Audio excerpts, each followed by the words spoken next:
Sorry? Did you Google the honey? I didn't Google it. You did? I did not. Was I supposed to?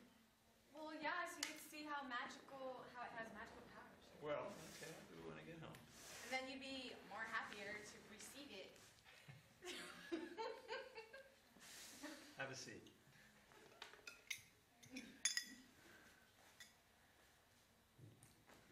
Jaya Radha Madhava Kunja Bihari.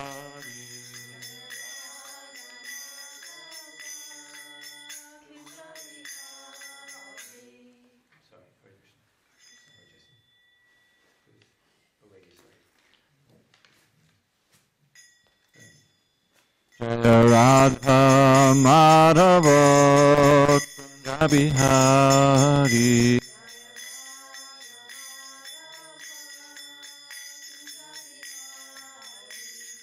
Gopijana Vallabha Girivardhari.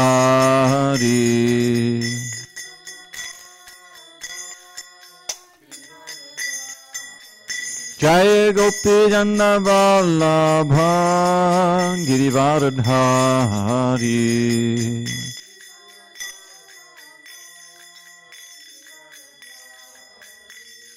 Yashodanandana Brajajana Ranjana. Yashodanandana Brajajana Ranjana. Yamuna Tira Vanachari. Jamuna Tira Vanachari. Jaya Radha Madhava Kunja Bihari.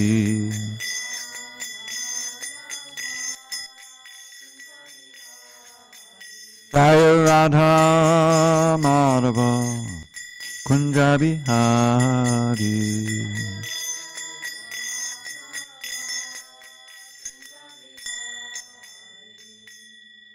Jai Mr. Bhagavad Paramahansa Parajikacharya Ashtoto the Sri Srimad Divine Grace. Srila A.C. Bhaktivedanta Swami Prabhupada Jai. ISKCON Vivekanandacharya Srila Prabhupada Jai. Jai Mr. Bhagavad Paramahansa Parajikacharya Ashtoto the Sri Srimad Divine Grace. Srila Bhakti Siddhanta Saraswati Thakur Jai. Ananta Koti Vaishnavindi Ki Jai. Namacharya Srila Haridas Thakur Ki Jai. Srimad Bhagavad Gita Ki Jai, Samaveda Bhaktivinoda Ki Jai. All glory to the assembled devotees. All glory to the assembled devotees. All glory to the assembled devotees. All glory to Sri Guru and Gauranga.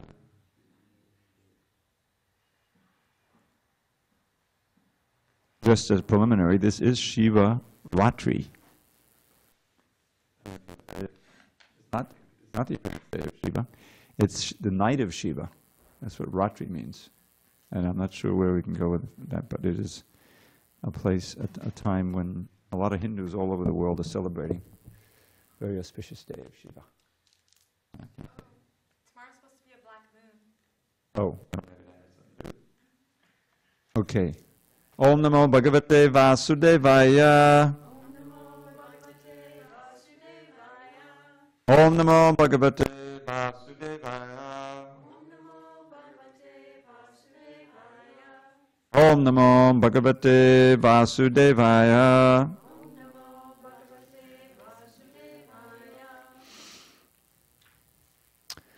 On this 14th day of February, 2018 in SanDiego, we're reading from Srimad Bhagavad Gita as it is, translation and commentary by His Divine Grace A.C. Bhaktivedanta Swami Prabhupada. We are beginning a new chapter today entitled Devotional Service. It is chapter 12, starting on page 509.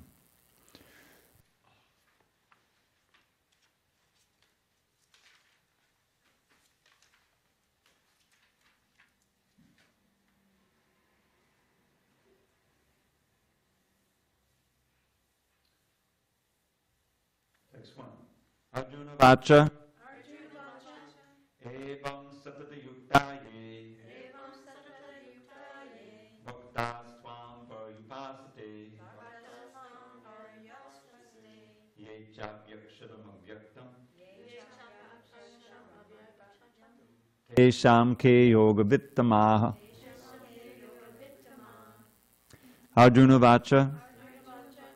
Evam satata yukta ye. Bhaktas tvam parayupasate. Ye chapyakshanam avyaktam. Tesham ke yoga vittamaha. Arjuna vacha. Evam satata yukta ye. Bhaktas tvam parayupasate. Ye chapyakshanam avyaktam. Tesham ke yoga vittamaha. Go ahead, Marcy. Arjuna vacha. Evam satata yukta ye. Bhaktas tvam parayupasate.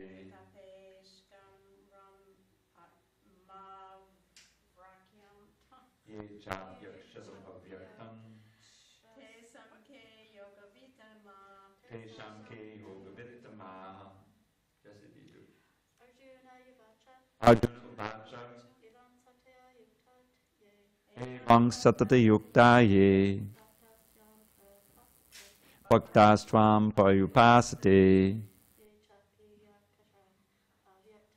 Ye chapyakshanam avyaktam. Tesham ke yoga vittamaha. That's it. I'll try it. Give it a shot.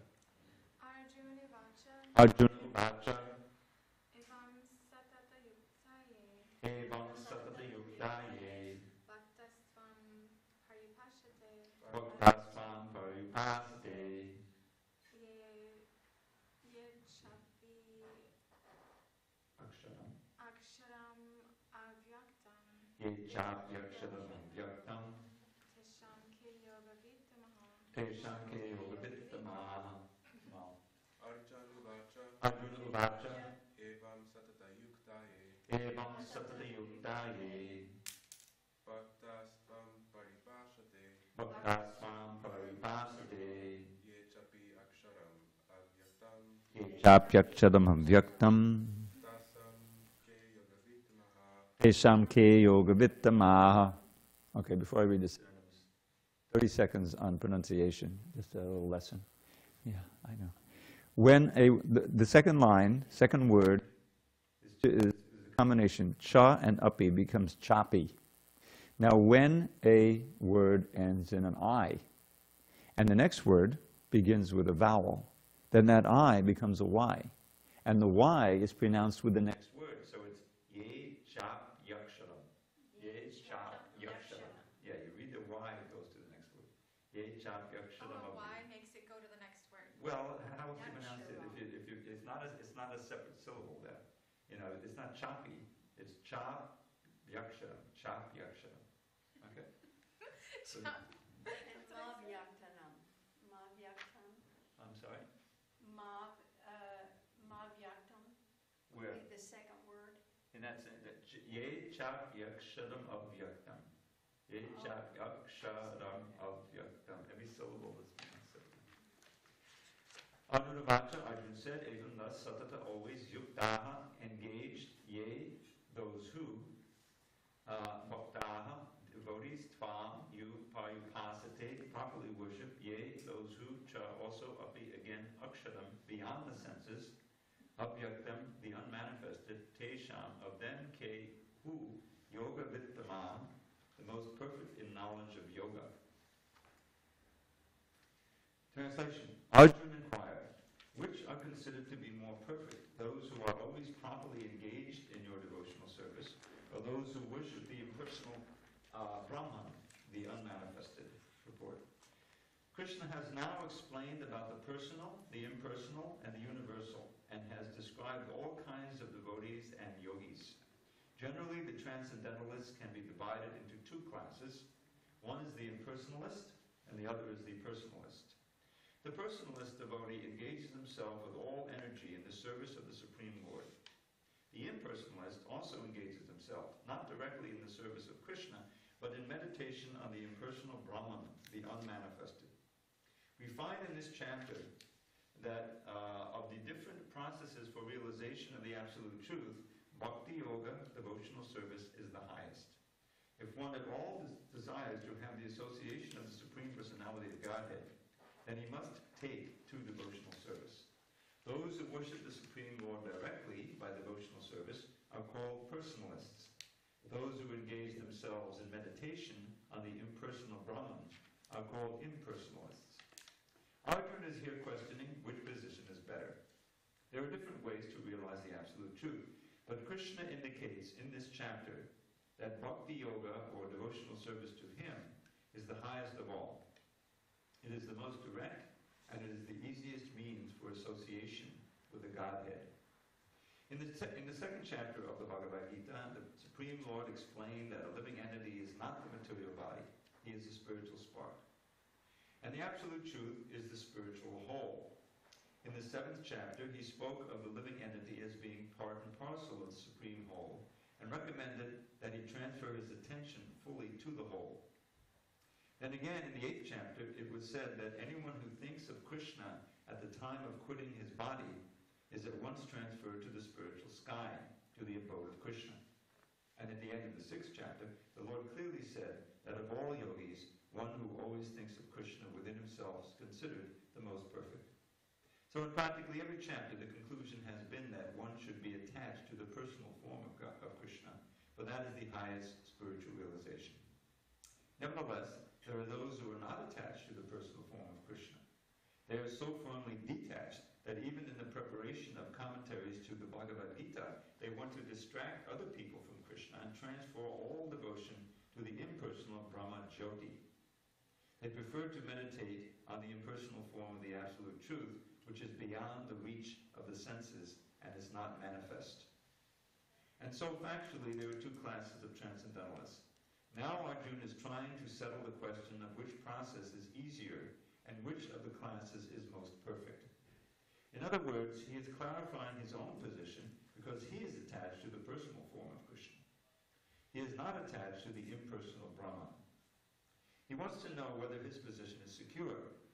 The impersonal manifestation, either in this material world or in the spiritual world of the Supreme Lord, is a problem for meditation. Actually, one cannot perfectly conceive of the impersonal feature of the Absolute Truth. Therefore, Arjuna wants to say, what is the use of such a waste of time? Arjuna experienced in the 11th chapter that to be attached to the personal form of Krishna is best because he could thus understand all other forms at the same time, and there was no disturbance to his love for Krishna.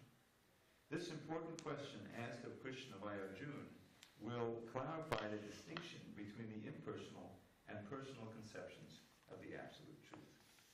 Om Jnana Timarandasya Jnanandana Shalakaya Chakshu Unmilitam Mena Tasmai Shri Gurave Namaha. I was born in the darkness of ignorance, but my spiritual master Srila Prabhupada opened my eyes to the torchlight of knowledge. I offer my humble obeisance unto him and all members of Sri Parampara. So this chapter, entitled Devotional Service, it's like coming into a clearing or a calm part of the ocean. You're in the ocean, and the Bhagavad Gita is like an ocean of knowledge. And then the Universal Form chapter, chapter 11, there's a lot going on there. It's kind of a storm. You know, the vision of the universal form.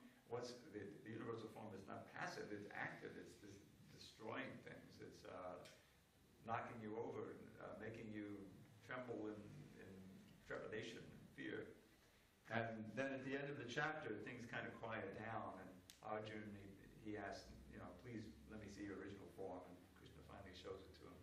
And in the last verse of this chapter, of the previous chapter, we have this wonderful verse, which is all straight bhakti. Mat karma krin, mat padamo, mat bhakta, sangavarjita, nirvada salvuteshu yaksamami pandava. And we're back to a formula for going back to God. The last words of the chapter, he comes to me. He comes to me in the spiritual yaksamami pandava. One who does my work, one who regards me as the supreme goal, who is free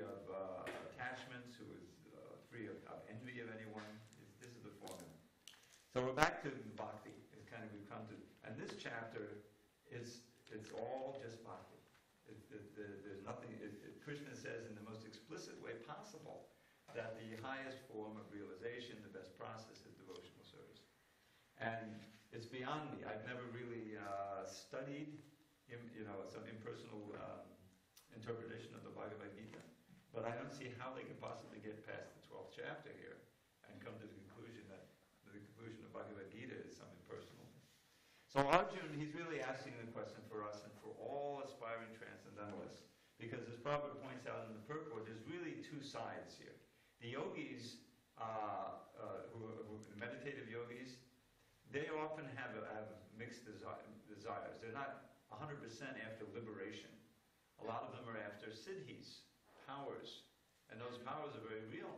Even today, I was hearing, I listened to many lectures in Prabhupada, and he's describing, he lived in Allahabad for 13 years, Prayag, it's now called Allahabad. And that's the city where there's, every 12 years, there's a Kumbh Mela, Maha Kumbh Mela, where literally tens of millions of people converge on this convergence of three rivers, one of which is unmanifest now, the Saraswati, the Yamuna and the Ganges, both very, very sacred. And why do they converge there? Because if you bathe in the confluence of the Ganges and the Yamuna at a certain astrological time, that's always determined, it's always in January, it's very cold, you'll get liberation. That's the idea. So Prabhupada saw, he saw two of those before he, came to America, and then he was also present for two of them with the devotees.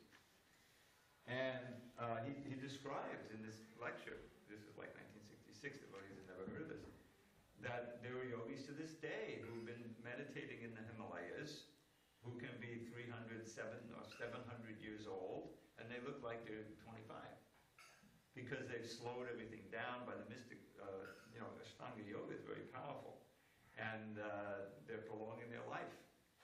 And they come down. Why do they come down? Because they also want to get liberation, and they actually can see them.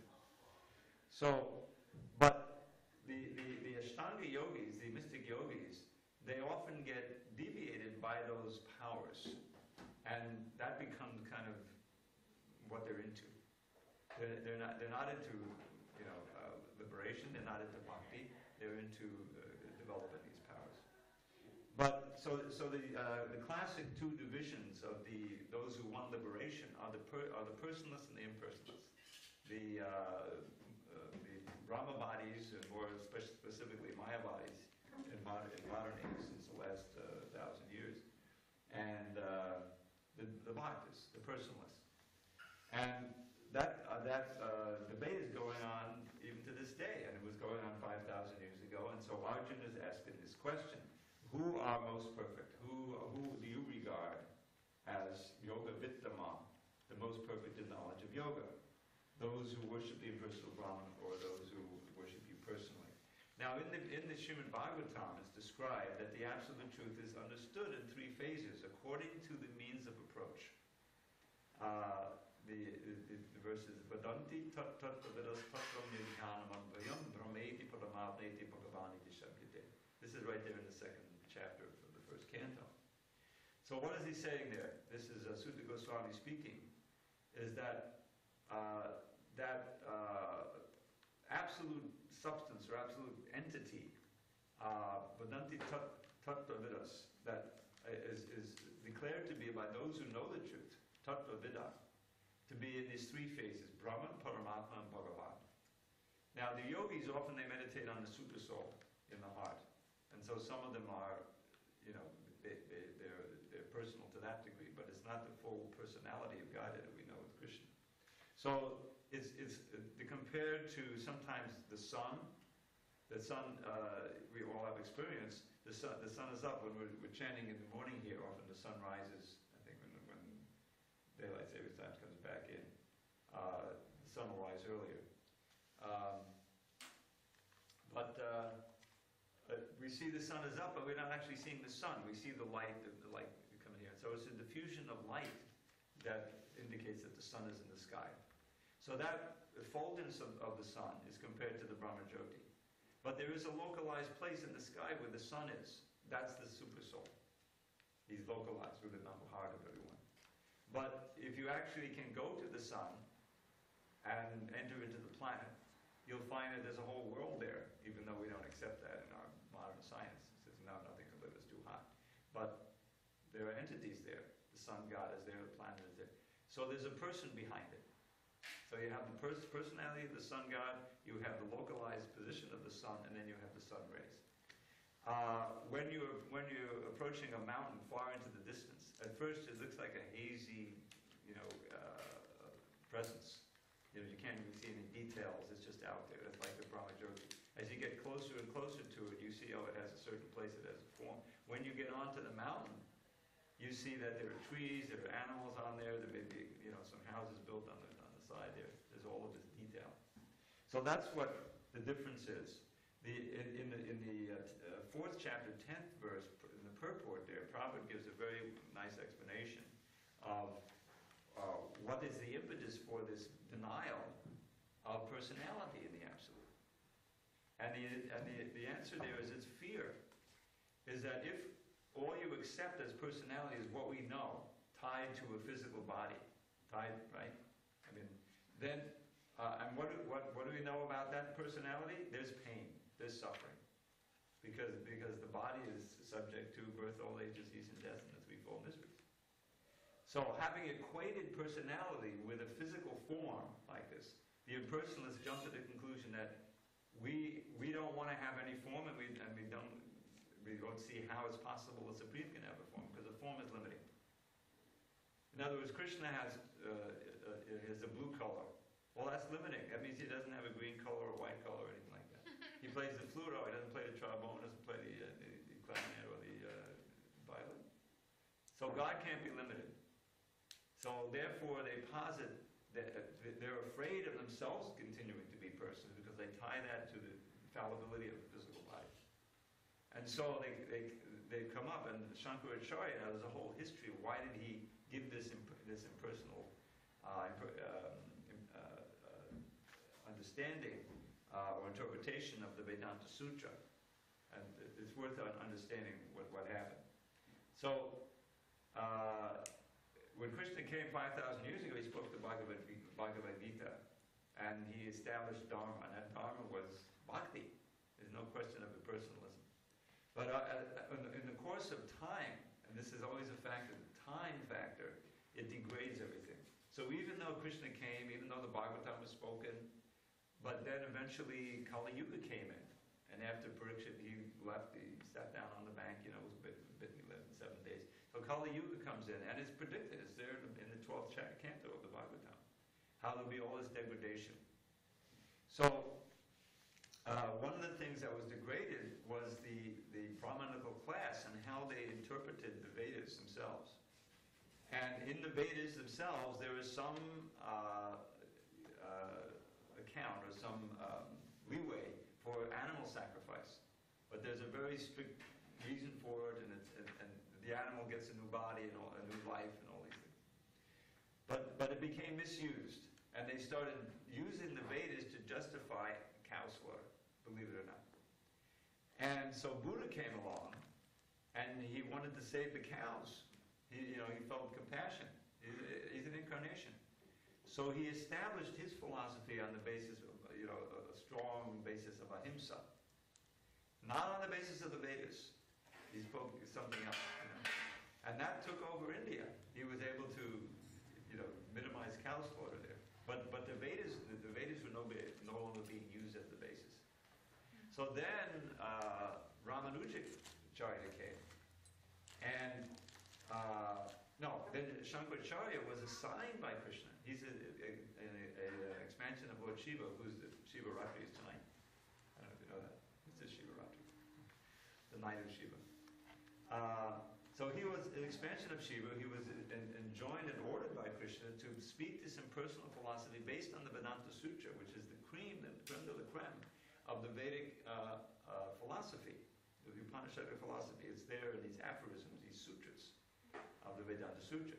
So, but the Vedanta Sutra is ultimately personal. That's why Prabhupada Vedas Bhakti Vedanta. At the end of all knowledge is Bhakti. But Shankaracharya, the people weren't ready for that. They were already committed to Buddhism.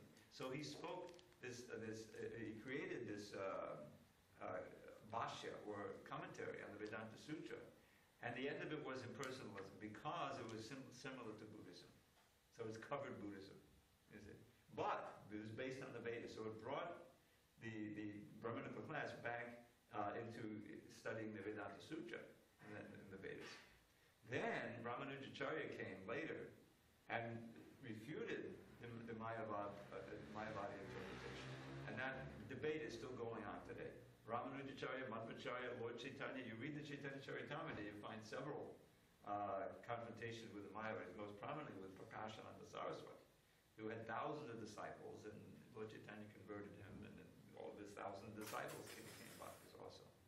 So that debate is still going on in India and has been carried throughout the world. And that's why in Prabhupada's books, especially the ones that he wrote in India, you'll find so much about the Mayavadi interpretation versus the impersonal, versus the personal interpretation.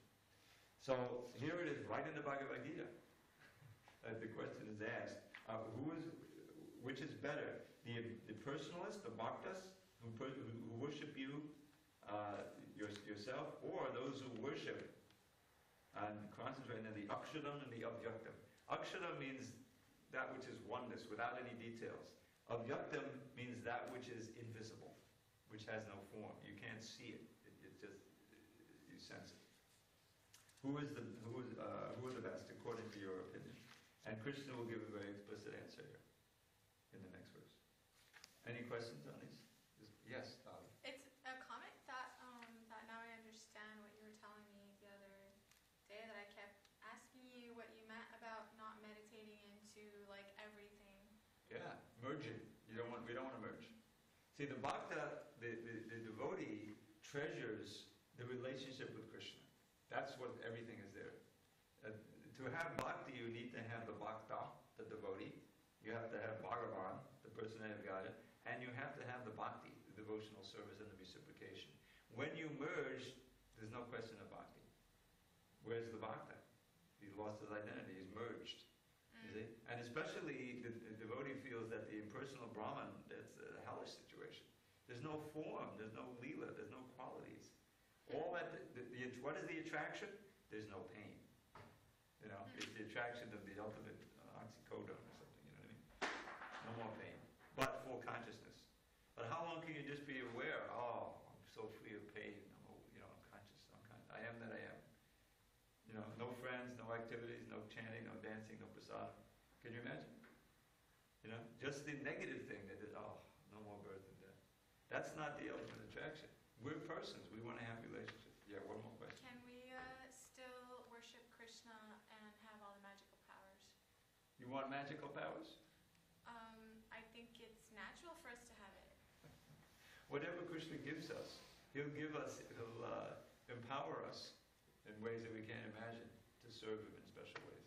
But if we aspire for something other than devotional service, then we'll get that, but we won't get the devotional service. In order to get bhakti, you have to have one point of it.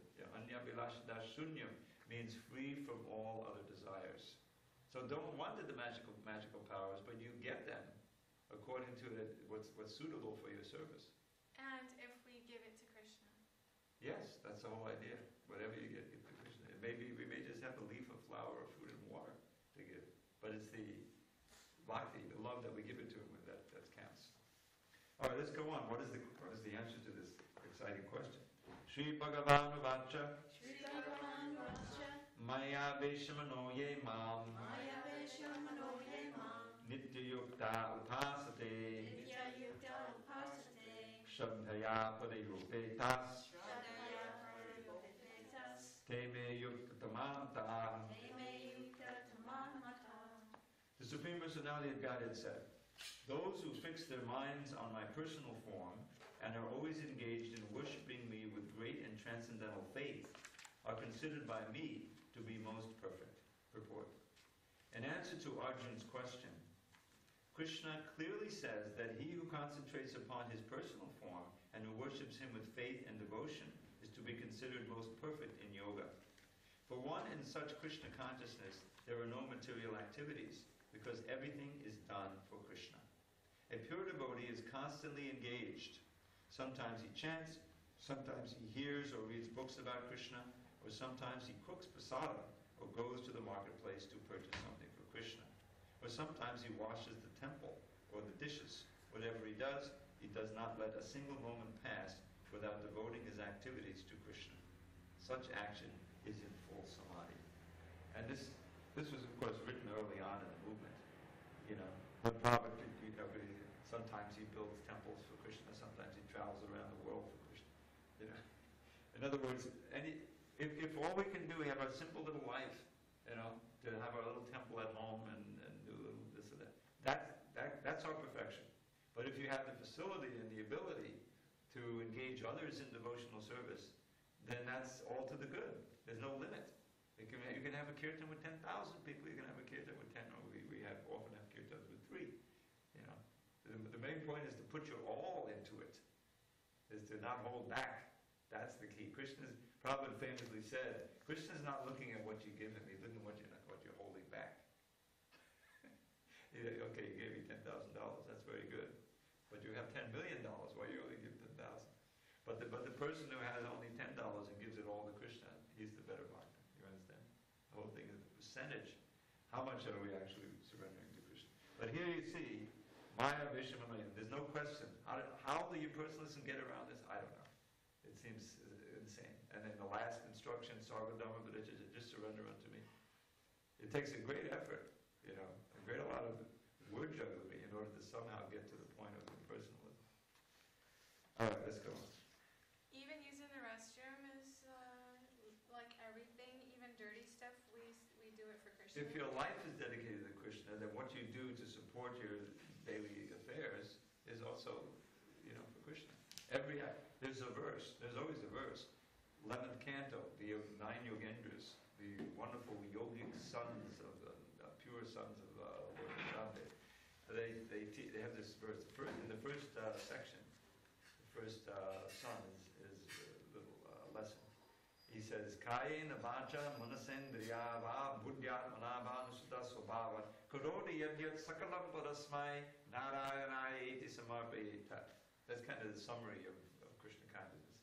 He's saying that whatever you do with your body, with your voice, with your mind, with your senses, with your intelligence, with yourself, all of which you have got according to your previous activities, karma, karoti yadyat sakalam paras. Whatever you do it as an offering. You think like this. This is an offering to Narayan. This is an offering to Krishna. Now, it's similar to the verse that we find in chapter 9. Yat karoshi yarishnasi. Whatever you do, whatever you eat, whatever you're offering, give away a sacrifice. Do it as an offering for me. But really, the perfection of that is that it really is an offering under the guidance of a teacher who teaches you how to offer. How do you walk for Krishna? How do you talk for Krishna? What do you say? What do you do? We don't know. So we need the guidance.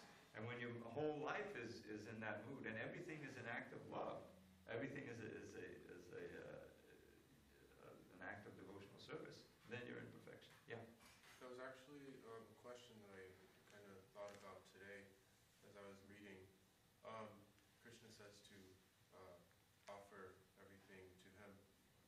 So I was kind of just wondering how that looks per se, or like, is it our intention? Do we tell Krishna, I'm doing this for you, or do we say a prayer before we recite? Well, this is where the idea of prescribed duties come in. In other words, Srila Prabhupada set up ISKCON, and immediately there's do's and don'ts. He didn't introduce all the do's or all the don'ts at the beginning. I don't know if you know this, but it's worth remembering that when the first devotees came, and some wanted to be initiated, it all happened right there in the summer of '66, the first initiations and everything. And so Prabhupada, he didn't really, still a member of the Gaudiya Math, really, he's a disciple of Bhaktisiddhanta Saraswati. And the standard there was chanting 64 rounds a day. 64 rounds a day, you laugh. But that was the standard. Lord Chaitanya said, anyone who doesn't chant 64 rounds a day, I won't accept their offering prasad. Yeah. So there's 64 rounds. Now here's these, erstwhile hippies. They just, took a shower and now they've got 64 rounds. So they told Prabhupada, we can't chant 64 rounds. If you want us to do anything else, we can't chant 64 rounds. Because 64 rounds, you're chanting like this, Hare Krishna, Hare Krishna, Hare Krishna, Hare Hare, Hare Rama, Hare Rama. If you chant that fast, it'll still take you 5 hours and 20 minutes. Because that's just about a 5-minute round. But really, what are you going to hear? We really have to Hare Krishna, Krishna Krishna, Hare Hare, Hare. It's much more important to hear. At that rate, it'll take you half the day or more. So they said, Prabhupada, we can't. Okay, 32. And after a day, they came back to Prabhupada and said, Prabhupada, 32 is too much. We can't. 16, absolute minimum, is it? Now, because Prabhupada set it up that way, but he said a minimum, you can chant them. And it's absolutely not less. Then that's sufficient for us, provided we do the other things that Prabhupada set up. In other words, he gave us gradually a whole program, if you're ready to take it, where your whole life, a whole day can be dedicated to Krishna consciousness. Even if you have to work outside, you can do it in such a way that it's Krishna conscious. So the point is, under instruction, I don't know, how I can make everything an offering to Krishna. But I know that if I get up and I come to Bhagavad-gita, that's what I'm supposed to do. And therefore, everything you do to help you get to that Bhagavad-gita, that's devotional service. You're not doing it so that you can get ready to go to work, and you're not doing it fruitively. You're doing it. So that's how it's done. And gradually you can come to the point because you can accompany everything by chanting Hare Krishna. Especially the difficult times you're getting acclimated, the cold shower and the early morning hours and everything. You need a lot of prayer in order to get through the acclimating part. But after a while, that becomes second nature. But then there's other things that you can learn to do, And so that's the great advantage of being in full immersion. But it is possible, It's possible to come to the point of actually being Krishna conscious throughout the day. It's certainly impossible for 99.99% of us to go off alone to the mountains and try to do the Ashtanga yoga thing. But this we can do because it's done in concert. The more the merrier. If we had 100 people in this class, I'd be even more fired up. I wouldn't, And what to speak of the kirtans. That's the meditation. I just tuned in. The internet is like definitely a two-edged sword. To wildly. But there's so many incredible kirtans on there and lectures and things that you can see. I happen to tune into one kirtan, one of my favorites, by B.B. Govinda Swami. B.B. Govinda, Bhakti Punya Govinda Swami. And I've had some nice interactions with him. He told me this, that he was his babysitter when he was growing up. His little kid, babysitter, was Elvis Presley, for real. His father was Elvis Presley's manager, and Elvis Presley, before he was very famous, obviously, he was babysitting him. So maybe, because he has this great musical talent, to bring the Govinda Swami. So he's in Russia, there's a lot of devotees in Russia, and he's in this kirtan, and it's beautifully recorded, which I love, and it's just, you just hook it up with your thing or download it or something, and then you have this wonderful kirtan going on. What's it called? I'll have to give you the URL so you can get it. I'll talk to you later about it. You can get it. It's easy. It's on YouTube. So the idea is that we have that facility to have kirtan. It's like maybe 100 devotees there, and it goes on for an hour and a half. The kirtan. It's a meditation. You're just sitting there and chanting, just like we've had in the lounge. I haven't been to too many. Janmashtami, go late at night. You're meditating. If you walk in there and sit down, it's really hard not to think of Krishna. You're done going on, So that's how you can advance, just by just sticking it out, All right, so let's go on. Now he says, so that there's some further important instruction here. Yetvaksharam. Now just a little bit about the pronunciation. There's a word called tu, T-U in Sanskrit. It almost always means but on the other hand. It's never at the beginning of a line. And so usually it's the second word, as we see here, that word tu. But it's not tu, it's TV. How did that happen? Because the U turns into a V when the next word begins with a vowel, just like the I turns into a Y. So it's ye tvaksharam. You see that? Ye tvaksharam anirdeshyam avyaktam paryupasate sarvatragam achintyam cha kutastam achalam dhruvam sanniyam yendriya gramam sarvatra samabudhayah te prapnuvanti mameva sarvabhuta hiterata. There's your but. So now he's talking about the impersonalists. But those who fully worship the unmanifested, that which lies beyond the perception of the senses, the all-pervading, inconceivable, unchanging, fixed and immovable, the impersonal conception of the absolute truth, by controlling the various senses and being equally disposed to everyone, such persons engaged in the welfare of all, at last achieve me. Purport: those who do not directly worship the Supreme Godhead Krishna, but who attempt to achieve the same goal by an indirect process, also ultimately achieve the same goal, Sri Krishna. Quote, after many births, the man of wisdom seeks refuge in me, knowing that Vasudeva is all. That's from chapter 7. When a person comes to full knowledge after many births, he surrenders unto Lord Krishna. If one approaches the Godhead by the method mentioned in this verse, he has to control the senses, render service to everyone, and engage in the welfare of all. It is inferred that one has to approach Lord Krishna, otherwise there is no perfect realization. Often there is much penance involved before one fully surrenders unto him. In order to perceive the supersoul within the individual soul, one has to cease the sensual activities of seeing, hearing, tasting, working, etc. Then one comes to understand that the Supreme Soul is present everywhere. Realizing this, one envies no living entity. He sees no difference between man and animal because he sees soul only, not the outer covering. But for the common man, this method of impersonal realization is very difficult. So this is a nice description of the impersonal. Can you imagine trying to concentrate on something that has no form, no qualities, no sound, no smell, no words, no activities? That's what the aksharam is, that which is beyond the perception of the senses. In anudesham, not indefinite. Where is it? It's everywhere, but nowhere. You know, avyaktam means basically invisible, and payupasate, how to worship that. It's you can see how difficult something like this is. And ichincham, inconceivable, kutastam. So these are different qualities. But then at the second half, the second verse here, sarva bhuta hiterata, he saves that for the end. One has to be engaged in the welfare of all. Because it's very easy to get into this impersonalism and think everything is impersonal. It's almost like the present reductionist trend in science. You know, the AI and there's just a bunch of chemicals is tinged or a result of this impersonal rebellion against Krishna.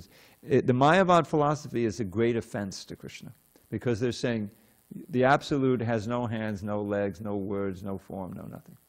You know, telling Krishna he doesn't really exist. You're just a figment of somebody's imagination. So the Mayavadis are great offenders, and it's very difficult. And for devotees, it's like, what's the attraction?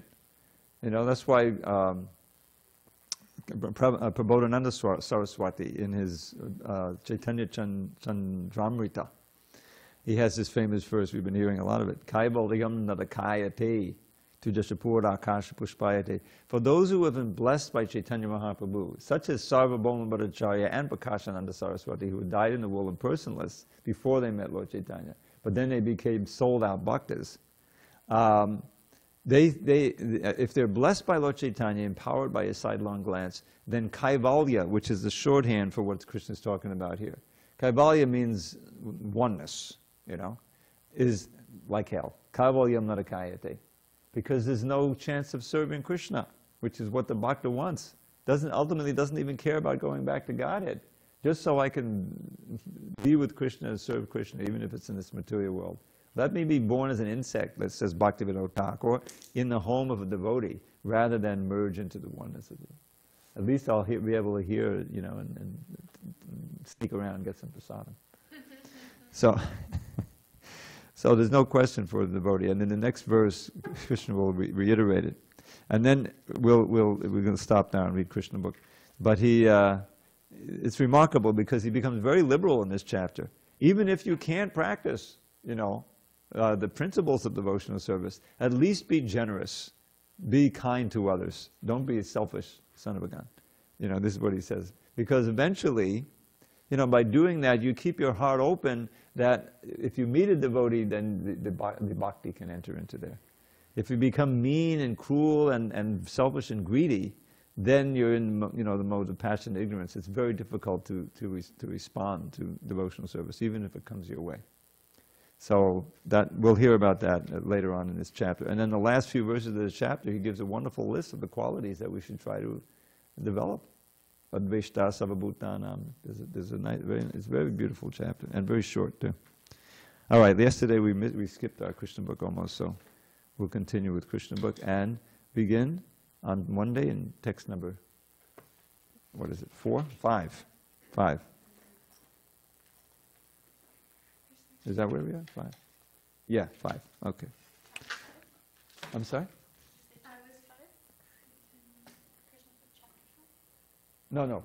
We're going to read verse 5 in chapter 12 starting on Monday, but we are beginning, and I'll tell you in a second where we are in Krishna book.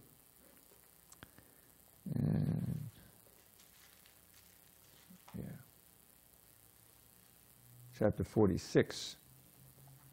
We're beginning the beautiful chapter. Krishna's in Mathura. He killed Kamsa, but he sends Nanda and coward men all back, and he stays there with Balaram. And then he sends Uddhava to Vrindavan to study to deliver a message to the gopis and to study the highest levels of bhakti. Chapter 46, Krishna book by Srila Prabhupada. Nanda Maharaj returned to Vrindavan without Krishna and Balaram. He was accompanied only by the cowherd boys and men. It was certainly a very pathetic scene for the gopis, Mother Yashoda, Srimati Radharani, and all the other residents of Vrindavan. Many devotees have tried to make adjustments to Krishna's being away from Vrindavan because according to expert opinion, Krishna, the original Supreme Personality of Godhead, never goes even a step out of Vrindavan. He always remains there. The explanation of expert devotees is that Krishna was actually not absent from Vrindavan. He came back with Nanda Maharaj as promised. When Krishna was starting for Mathura on the chariot driven by Akrura, and the gopis were blocking the way, Krishna assured them that he was coming back just after finishing his business in Mathura. He told them not to be overwhelmed, and in this way pacified them. But when he failed to come back with Nanda Maharaj, it appeared that he either cheated them or could not keep his promise. Expert devotees, however, have decided that Krishna was neither a cheater nor a breaker of promises. Krishna, in his original identity, returned with Nanda Maharaj and stayed with the gopis and Mother Yashoda in his Baba expansion. Krishna and Balaram remained in Mathura, not in their original forms, but in their expansions as Vasudev and Sankarshan. The real Krishna, by the way, are you reading along there? No, you don't have. No, I don't have Okay, I'm sorry. The real Krishna and Balaram were in Vrindavan in their Bhava manifestation, whereas in Mathura they appeared in the Prabhava and Vaibhava expansions. This is the expert opinion of advanced devotees of Krishna. Externally, however, they were absent from Vrindavan. Therefore, when Nanda Maharaj was preparing to return to Vrindavan, there was some discussion between him and the boys concerning how they could live in separation. The conclusion to separate was reached by mutual agreement. Vasudeva and Devaki, who happened to be the real parents of Krishna and Balaram, wanted to keep them now because of the death of Kamsa. While Kamsa was alive, Krishna and Balaram were kept under the protection of Nanda in Vrindavan. Now, naturally, the father and mother of Krishna and Balaram wanted them to remain, specifically for the reformatory function of purification, the sacred thread ceremony. You see, the Vaishyas, they generally don't get the sacred thread. The Kshatriyas and the Brahmins do. So there wasn't that ceremony in Vrindavan. But now, then, when it's clear that they're actually sons of Kshatriyas, they're concerned about this, and they're also going to go to Gurukul. They also wanted to give them a proper education, for this is the duty of the father. Another consideration was that all the friends of Kamsa outside Mathura were planning to attack Mathura. For that reason also, Krishna's presence was required. Krishna didn't want Vrindavan disturbed by enemies like Dantavakra and Jarasandha. If Krishna were to go to Vrindavan, these enemies would not only attack Mathura, but would go on to Vrindavan, and the peaceful inhabitants of Vrindavan would be disturbed. Krishna therefore decided to remain in Mathura, and Nanda went back to Vrindavan. Although the inhabitants of Vrindavan felt separation from Krishna, the resulting ecstasy, or bhava, caused them to perceive that Krishna was always present with them by his lila, or pastimes. Since Krishna had departed from Vrindavan and gone to Mathura, the inhabitants of Vrindavan, especially Mother Yashoda, Nanda, Radharani, the gopis, and the cowherd boys, were simply thinking of Krishna at every step. They were thinking, here Krishna was playing in this way, here Krishna was blowing his flute, Krishna was joking with us in this way, and Krishna was embracing us like this. This is called Lila Smarana, and it is the process of association with Krishna most recommended by great devotees. Even Lord Chaitanya, when he was at Puri, enjoyed Lila Smarana, association with Krishna. Those in the most exalted position of devotional service and ecstasy can live with Krishna always by remembering his pastimes. Srila Vishwanath Chakrabarti Thakur has given us a transcendental literary work entitled The Krishna Bhavanamrita, which is full of Krishna's pastimes. Exalted devotees can remain absorbed in Krishna thought by reading such books. Any book of Krishna Leela, even this book, Krishna, the Supreme Personality of Godhead, or our teachings of Lord Chaitanya, is actually solace for devotees feeling separation from Krishna. That Krishna and Balaram did not return to Vrindavan can be adjusted as follows. They did not break their promise to return to Vrindavan, nor were they absent, but their presence was necessary in Mathura. In the meantime, Uddhava, a cousin brother of Krishna's, came to see Krishna from Dwarka. He was the son of Vasudev's brother and was almost the same age as Krishna. His bodily features resembled Krishna's almost exactly. After Krishna returned from his teacher's home, he was pleased to see Uddhava, who happened to be his dearmost friend. So he's already been to the school in Sandipani and he's come back now. That was the last chapter. He was pleased to see Uddhava, who happened to be his dearmost friend. Krishna wanted to send him to Vrindavan with a message to the residents to pacify their deep feelings of separation. As stated in the Bhagavad Gita, Ye yatam mam prapadyante tam tataiva bhajamyaham. Hasya. What does it mean? Ye yatam mam prapadyante? As people surrender unto me, I reciprocate with them accordingly. Yes, Krishna responds accordingly as we approach him. Thank you. And Prabhupada just defines it. Krishna is very responsive. That's the way he responds in proportion to the devotee's advancement in devotional service. Thus, as the gopis were thinking of Krishna in separation 24 hours a day, so Krishna was also always thinking of the gopis, Mother Yashoda, Nanda, and the other residents of Vrindavan. Although he appeared to be away from them, he could understand how they were transcendently aggrieved, and so he immediately wanted to send Uddhava to give them a message of solace. Now, in the Lalita Madhava, which is a play written by Rupa Goswami about Krishna's activities in Dwarka, there's a passage there where Krishna is so much feeling the separation of the residents of Vrindavan. At night time, he's speaking in his dream, and he's speaking of his Vrindavan pastimes. So he was so distraught, that they built him a new Vrindavan in Dwarka. They had a statue of Mother Yashoda. They had statue, of cows and everything. And he was so, in the word that he would try to speak to them. He was speaking to Mother Yashoda, and she wasn't answering. He said, "Why aren't you answering me?" And he'd come up with some reason like that.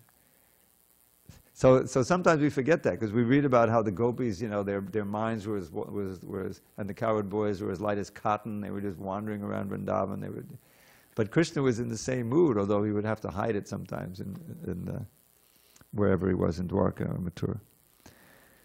Uddhava is described as the most exalted personality in the Vrishni dynasty, being almost equal to Krishna. So we're going to begin there, but I wanted to leave time to give you a little sample of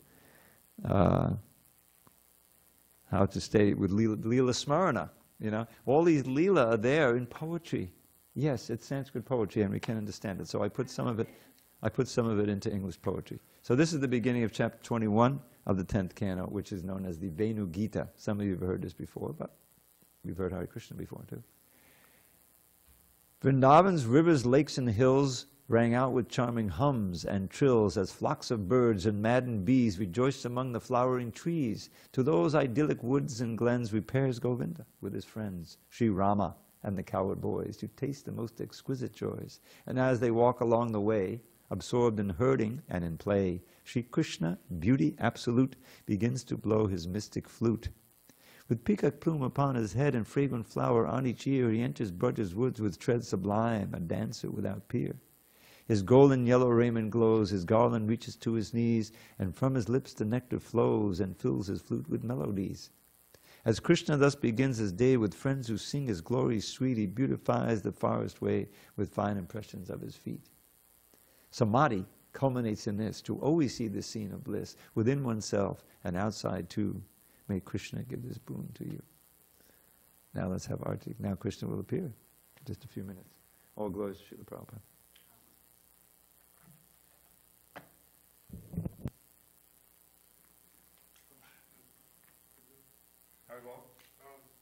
What chapter was that we read in the Krishna book? We're reading 46. Okay. 47 contains the Song of the Bee. You ever hear that one? Radharani's man talking to the bee. Oof, to read that.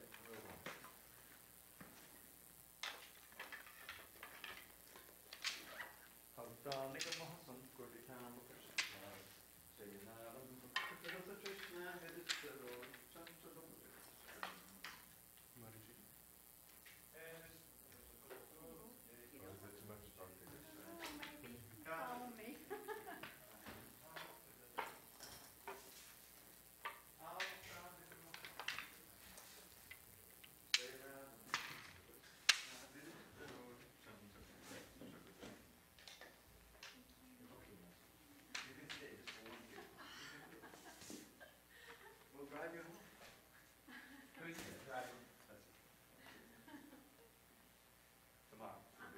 You read it?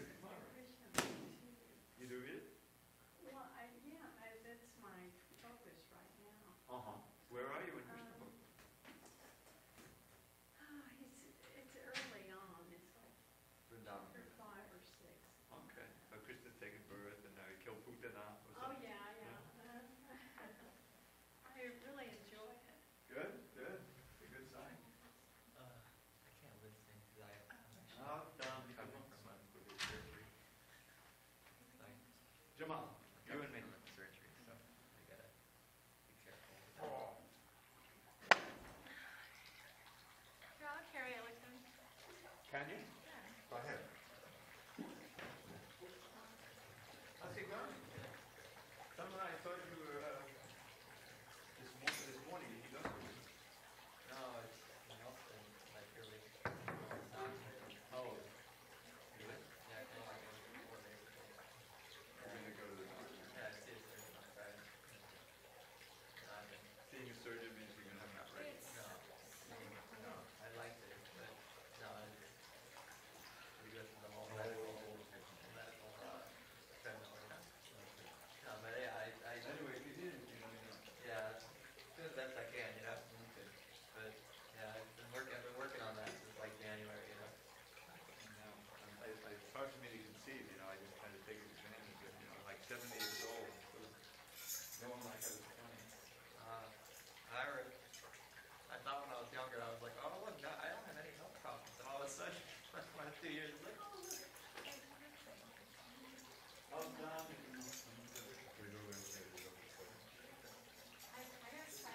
Hare Krishna, Hare Krishna. Yeah, but you guys are making me nervous now.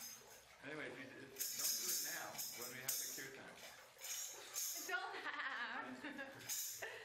But if you're Look out at of that. time, if you're out of time, I'm going to stop you. Okay, you can, and I won't. Okay, all right, good. All right, we're late. For Darius, I mean, like, But I mean, I've tried listening I know this he one is. time, and I know how to play it. It's clock's fast, right? Who is it? It's clock's fast, right? Yeah, but not that fast. Come on. That little podium shouldn't be on there. Oh, sorry. You know what? Yeah, you should do it. Yeah, Jamal. You just got scolded. You just got reprimanded in front of everyone. How do you do it? Oh, I think you're doing it. No, never. Yeah, please.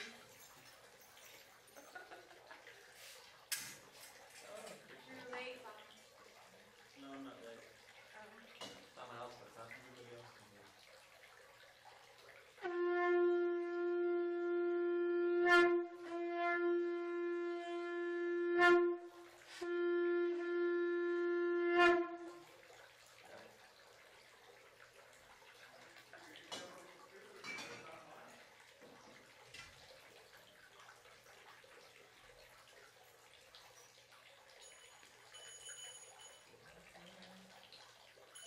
Krishna Govinda ki jai. Vande Shri Krishna Chaitanya Nityananda Sahota Bhagavad Prabhanta Sudarsana Pramodao. Shri Shri Radha Giridhari ki jai. Hare Krishna Paramaham Hare Krishna Gopika Kanta Radha Kanta Namaste Kanta Kanta Govinda Gita Hare Jai Jagannath Baladev Subhadra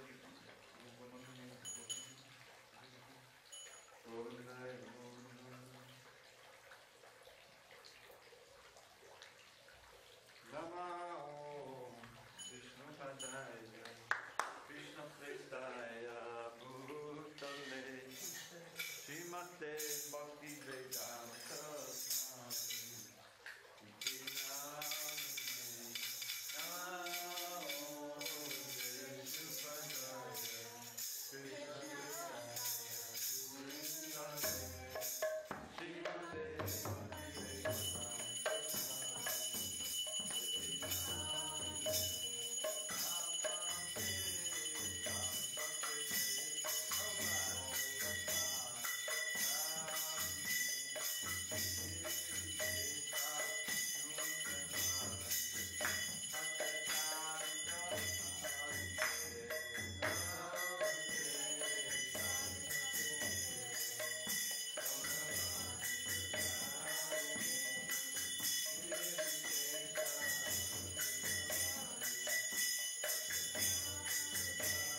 Man Divine Grace Srila Bhakti Siddhanta Saraswati Thakur Jai.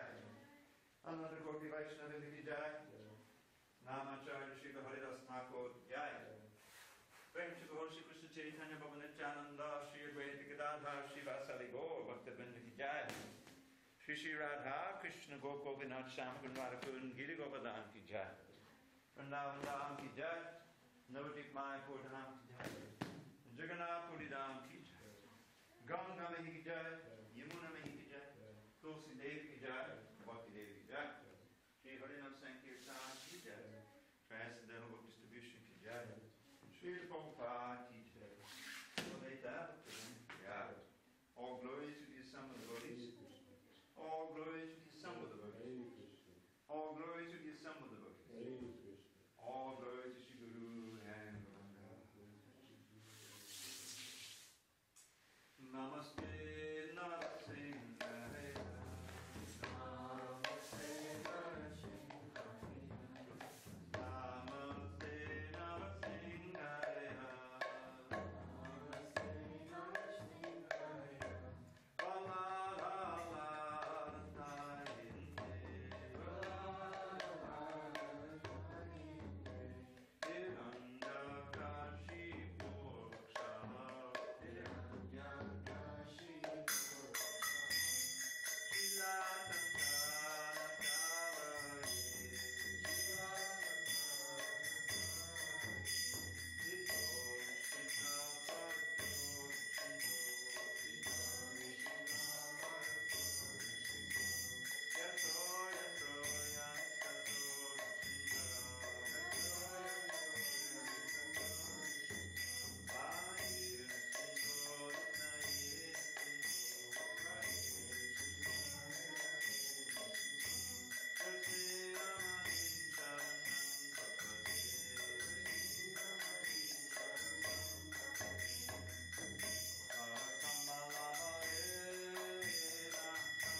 he's already got a computer. He's already on it all day. Really? Because he said he doesn't have internet, and that's why he hasn't friended me yet on Facebook. That's not. Anyways, that's definitely not the case. No comment. I don't know if he hasn't friended me. I don't know. Yeah, I mean, I he's haven't got been on internet. Rapid. He's living the temple. He's got internet. We have internet here. I don't know what he's talking about then. I haven't checked. He went on my phone and friended Himself him and me. and you. Did you accept it? I haven't been on anything in the past. Well, so I don't know if he accepted it. I just know that the other day when I told him that, I asked him if he did, and he's like, I haven't been on the internet. So I haven't been on the internet. Doesn't mean he doesn't have internet. Oh, whatever. It's not like I care. All we ask is that we leave a little bit for Papa Mama, Oh, because there's not much there. there's not much. That's a decent bit for Doug. Oh, you're just messing with us, huh? They're muffins. Cookies. I had a muffin. They were so yummy. Oh, very good. All right, we got everything we need. Plates, cups, spoons. Without that, the Hare Krishna movement cannot go on. We got plates, cups, and spoons. Oh, that's supposed to go first. Yes. Jesse, do you like to win? Just tell me when. Where's the door tonight? Good win. She's studying for a class. Oh. 140?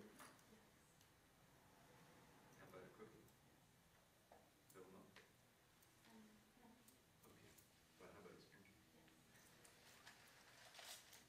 There you go. You're welcome. Dahlia, were you on some?